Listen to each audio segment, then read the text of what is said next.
प्रेमानुभूतीच्या तुला वाचण्याचं. आता मगाशी मी म्हणालो की आता त्यांचा तो पोहम मध्ये होते ते आता सोहम कडे आहे. दृष्टी ही व्यापक झाली, बघण्याची दृष्टी समाजात विमुख झाली. म्हणून मी म्हणालो की यांच्या आत्ताच्या कवितेमध्ये विषयांची विविधता एक सुरी वाटते, एक तेच वाचतो असं वाटतं.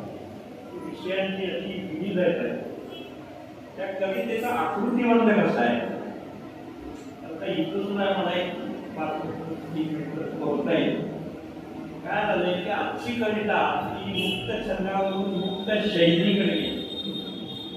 तर मुक्त छंद मध्ये छंद शब्द आहे, मुक्त शैलीमध्ये पण छंद शब्द आहे.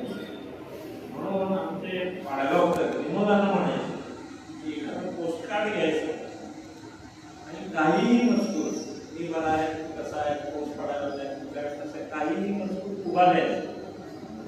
ती झाली कविता. तोच मजकूर पोस्टकार्ड आडवा करून द्यायचा, ते झालं गद्य लेखन. तर अशी आजची कविता ही अशी झाली. म्हणून त्याला भावायचं की दलितमध्ये चांगला संवाद राखला की ये कविता चांगली किंवा छंदोबद्ध कशी आहे, मुक्त छंद तर कर्णिकाने फार चांगले जे तुम्ही गद्यात लिहू शकता ते पद्यात द्यायचा अभ्यास का करता. साधी गोष्ट आहे. संगीताच्या आपण मैत्रिणीचं या रागातले शास्त्र रागाचं शास्त्र सांभाळतो. जमन कल्याण गायचं तर इतर स्वर करून चालणार नाही. तसं तुम्ही कवितेत काय करत नाही असा एक प्रश्न आला. आता मी तुमच्या कवितेत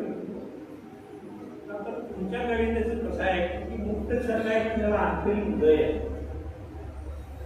कवितेला लय असली पाहिजे. लय आपल्या शरीरात आहे. आपण आदराचे का पण मी लई सत्तर वेळा लईच पडते. श्वासोश्वासात लईच चालते, निसर्गचक्र लईच चालते. लय फार महत्वाची, सध्याला लय फार महत्वाची. तुम्हाला संगीताचा काम असावा असे माझा तर्क आहे.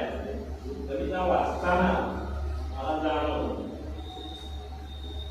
कविता ही आटोपशीर आहे. आटोपशीर म्हणजे सुद्धा कसं होते उस्मानाबाद वचन सांगतो. कविता आपण लिहायला लागलो की कधी कधी काय लिहू आणि काय नको ते वाढायला. एक वेळा कविता 4 महिने संपते सुद्धा आणि एक वेळा इतकं सुटायला लागते की लिहावं त्याला आवड लागणार.